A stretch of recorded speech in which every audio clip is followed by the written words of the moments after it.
Уважаемые водители, ввиду начала курортного сезона на дорогах страны наблюдается значительное увеличение числа транспортных средств.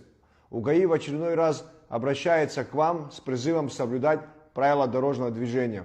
Соблюдайте скоростной режим и дистанцию. Выбор скорости, не соответствующей дорожным условиям, нарушение скоростного режима и несоблюдение дистанции являются одной из наиболее частых причин ДТП согласно статистике.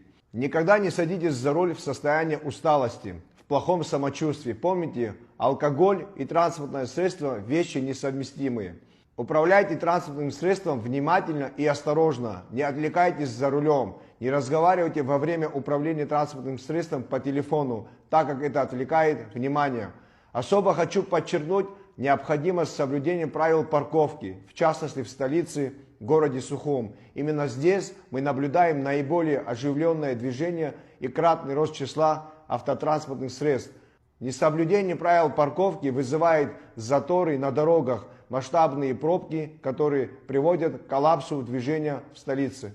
Напоминаю, стоянка машин запрещена на пешеходных переходах и ближе 5 метров перед ними, на проезжей части вблизи опасных поворотов, на пересечении проезжих частей, ближе 15 метров от мест остановки маршрутных транспортных средств, в местах, где транспортное средство закроет от других водителей сигналы светофора, дорожные знаки и сделает невозможным движение других транспортных средств и других запрещенных местах.